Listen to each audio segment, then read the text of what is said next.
ભગવાન સ્વામિનારાયણ અને એમના સ્થાને બેઠેલા આચાર્ય મહારાજ શ્રી, સંતો, હરિભક્તો, મંદિર દેવો આદિક, દેવ તો સર્વોપરી છે વાલા ભક્તજનો. સ્વામિનારાયણ ભગવાન કહે કે અમને જે સંભાળશે એને અમે અખંડ સંભાળશું.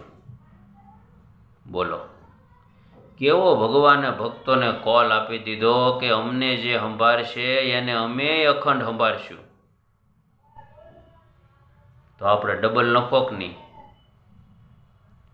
આપણે પરમાત્માને સંભાળીએ, પરમાત્મા આપણને સંભાળે. કેવો આનંદ, કેવો વિચાર.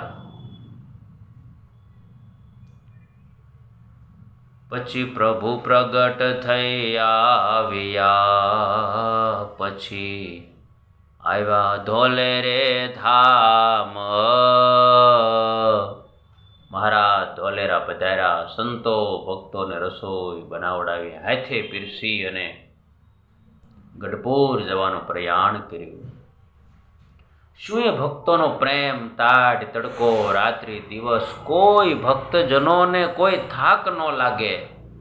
આવી ભગવાનની મૂર્તિના સુખે સુખિયા થાય. જગત તો સાંભળે જ નહીં, જગત તો સાંભળે જ નહીં. કારણ કે પરમાત્માની યારે અખંડ રહેવાનું. 24 કલાક કથા વાર્તા. અને હજી આપણને એમ થતું હોય કંઈક ખૂટે છે, તો એ આપણી આળસ છે, આપણી નબળાઈ છે. પરમાત્મા તો અપરંપાર છે, પરમાત્મા તો અપરંપાર છે અને સુખનું ધામ છે. પરમાત્માની વતે આ ભૌતિક સુખ છે, તો એ પરમાત્માની અંદર કેવડું સુખ હશે, કેવડું સુખ હશે. નજર તો મારો ભાઈ. પરમાત્માની વતે આ ભૌતિક સુખમાં આપણને સુખ લાગતું હોય તો એ સુખના દેનારા એ પરમાત્માની અંદર કેટલું સુખ હોય. ક્યારેક નિરાતે બેસીને વિચારજો કે એ મૂર્તિની અંદર કેટલું સુખ, અદ્ભુત સુખ છે. પછી પધાર્યા ધોલે રે ધામ, ત્યાં આવ્યા શ્રી ઘનશ્યામ. પછી પધાર્યા ધોલે રે ધામ, ત્યાં આવ્યા શ્રી ઘનશ્યામ.